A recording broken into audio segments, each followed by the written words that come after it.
Yuunivarsiitiin Saayinsii fi Teekinooloojii Adaamaa piroojeektii qorannoo mata duree industirii yaala dhukkubootaa biyyattii ceesisuu fi biqiloota qorichoomaaf oolan qixa sirriin fayyadamuu jedhu eegalchiise. Dhaabbileen barnoota olaanoo baruu fi barsiisuu, qorannoo fi qo'annoo taasisuu fi tajaajila hawaasaa irratti xiyyeeffachuun hojjechuuf ergama qabatanii kan hundaa'an yoo ta'u, qorannoo fi qo'annoon gaggeessan kan rakkoo adda baasuu fi furmaata akeeku akka ta'u, dabrees furmaataafis sochii akka taasisan eegama. Dhaabbilee kanneen keessaa tokko kan ta'e Yuunivarsiitiin Saayinsii fi Teekinooloojii Adaamaa ergama addaa gama guddina saayinsii fi teekinooloojiin itti kenname fudhachuun hojiilee hedduu rakkoo hawaas-dinagdee furuun guddina biyyattiif gumaachan keessattuu wiirtuulee qorannoo 8 gurmeessuun hojjetaa jira. Inistituutiin Faarmaastikaalaa wiirtuulee kanneen keessaa tokko yoo ta'u, sochii qabatamaan bu'aalee galmeessisaa ammarratti dhimmoota inistituutiin kun damichaan sadarkaa biyyaa bira dabree beekamtii isaaf gonfachiisan raawwachuutti seenaa jira. Kanuma bu'uura taasifachuun piroojeektiin ce'umsa industirii yaala dhukkubootaaf gumaachuu fi itti fayyadama biqiltoota qorichoomaaf oolanii ammayyeessu yuunivarsiitichaan inistituutii faarmaastikaalaa jalatti eegalchiifameera. Sagantaa eegalchiisa piroojeektichaa irratti hayyoonni damichaa yuunivarsiitota biyyattii keessa jiran irraa dhufanii fi qooda fudhattoonni gara biroo hirmaataniiru. Piroojeektichi waggoota 10 keessatti hojiilee damichaa irratti qorannoo gurguddoo taasisuuf giddugala biqiltootaa gurmeessuu akkasumas laaboraatoorii hundeessuu fi hojiilee kanaan wal qabatan biroos raawwachuu kaayyeeffatee jedhan pirezidaantii ittaanaan dhimmoota qorannoo ce'umsa teekinooloojii fi tajaajila hawaasaa Yuunivarsiitii Saayinsii fi Teekinooloojii Adaamaa Dr. Alamuu Disaasaa. Giddugala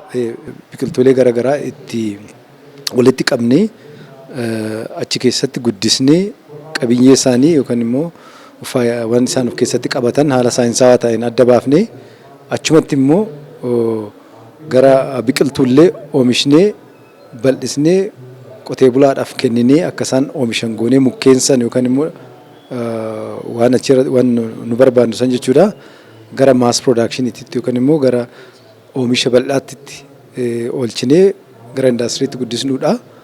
Kun botanical garden magaalaa Adaamaa keessatti kan asitti kan establish ta'uudha yookaan immoo kan dhaabbatudha kan qopheessinu jechuudha. Botanical garden yookaan immoo jiddugalli biqiltuulee kuni faayidaalee garaagaraa qaba jechuudha. Tokkoffaa qilleensa magaalaa kanaa sirriitti mijaawaa akka ta'u green legacy magaalaan kun qabatee jiru fiixa baasuu keessatti iddoo immoo bashannanaa hojii uumannee iddoo bashannanaas ta'uu danda'a.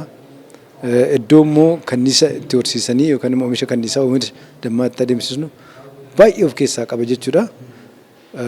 Dargaggoota hedduufis kan carraa banuudha. Kuni komponentii tokko. Komponentiin lammataa qorichoota aadaadhaan hawaasni keenya itti fayyadamu kana adda baasudha jechuudha. Screening isa san adda baasnee qabiyyee isaanii qoratanii haala saayinsawaa ta'een oomishuudha jechuudha. Kun immoo qaama hojii inistituutii faarmaastikaalaa yuunivarsiitichaati kan jedhan Dr. Alamuun gama biraan laaboraatooriiwwan 12 meeshaalee jabanni irra gaheen guutamanii fi inistituuticha qorannoo gaggeessuun adda duree taasisanis ni hundeessinaa himan.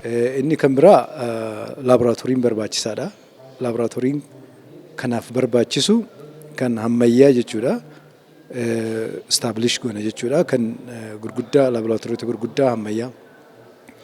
Kan biraa wanuma oomishnu kana waan qorannee irra geenyu kana iddootti ol kaawwannu boru biyyaafis addunyaadhaafis kan faayidaa natural products lab kan jennu isaan kana bakka itti kuusnu qabna. Wannoon biraallee infraastiraakchariin birootillee jiru.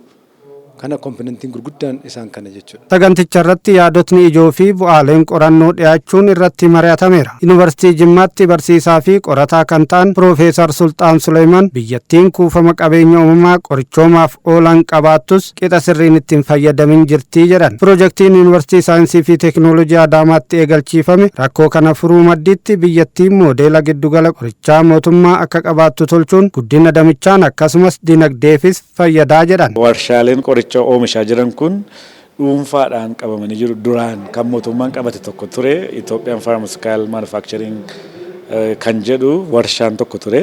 Warshaa qorichaa Itoophiyaa kan jedhu inni privatizationiin gurguramee jira amma. Privatizationiin gurguramee ka'ee mootummaan moodeela warshaa qorichaa hin qabu amma yeroo ammaa kanarratti. Moodeela warshaa qorichaa kana dhabuurraa kan ka'e qorichaaleen akka Itoophiyaatti oomishamaa jiran akkamiin oomishamuu qabu good manufacturing practice moodeelii akka biyyaatti hin qabnu waan ta'eedhaaf sanammoo kan galmaan ga'uu danda'u akka saayinsii fi teekinooloojii yuunivarsiitii ta'etti Adaamaa Astuun kanaafuu galmaan ga'uudhaaf moodeela kan ta'e warshaa qorichaa tokko akka inni dhaabee mootummaadhaafis abbootii qabeenyaa dhuunfaaf ta'es akka hawaasaattis kana warshaa kana dhaabee gara fuulduraatti warshaan kun akka biyyaatti moodeela ta'ee kan irratti barachuu dandeenyu irratti qorachuu dandeenyu ta'uu akka danda'uudhaaf. Yuunivarsiitii Saayinsii fi Teekinooloojii Adaamaatti Daayirektarri Inistituutii Faarmaastikaalaa Dr. Katamaa Taaffasaa gama isaaniitiin humna namaa jiru qooda fudhattoota biroo faana qindeessuun piroojeektichi akka dhugoomuuf xiyyeeffannoo olaanaan hojjannaa jedhan. Gara Inistituutiitiin qophii